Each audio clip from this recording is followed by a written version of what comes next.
Hi everybody, my name's Dustin Coffey with Chetola Resort Fly Fishing.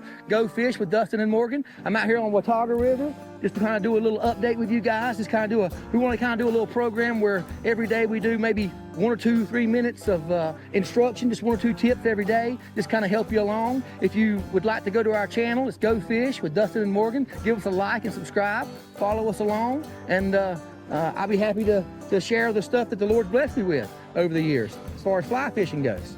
All right, so a couple things. Casting, you can tell today it's kind of windy out here, so we're going to talk a little bit about casting. If you desire to go 30 feet in front of you, 30 feet must be clear and given time to transpire behind you, okay? Just think of it about like a number line, except there is no negative and positive. If you desire to go 30 feet, you've got to have 30 feet behind you. You are the fulcrum, okay? Just wait on it.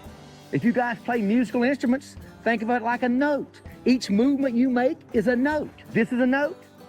This is a note. You put that together in rhythm and time and sequence, now you have a chord. If you learn just a few chords, you can play a lot of songs. So just practice that. Practice simply waiting on your back cast to straighten out before you start your forward stroke.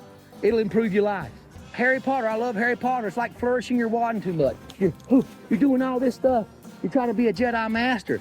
Your most basic technique, refined to the point of perfection, becomes your most advanced technique. A little thing that'll help you out.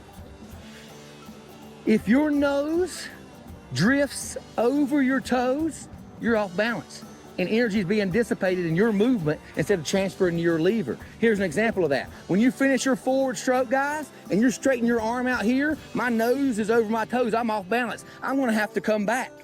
Now I've got to move forward and it sounds simple. It sounds like it's not much. But as I said, your most basic technique, refined to perfection, is the most advanced technique in the world. Thank you, Mr. Joe Humphreys. All right, casting position, fishing position, a couple things. Last thing we'll talk about, casting position, line between your index finger and your thumb. Why? Because you have more dexterity and control and manipulation, okay? You don't want to try to cast with your line behind your point of contact or your control point or in your finger right here. This is what I call casting position. If you try to cast here, you're going to divert back to your previous programming, your previous training, all the stuff you've done with the spinning rod whenever you was a kid. The physics is totally different. You're going to try to throw that fly instead of deliver that fly, okay? So casting position, index finger and thumb, because you have more dexterity and control and manipulation. Later on, you can learn how to haul. Haul, double haul. Oh, now we're cooking with peanut oil. Now we're cooking.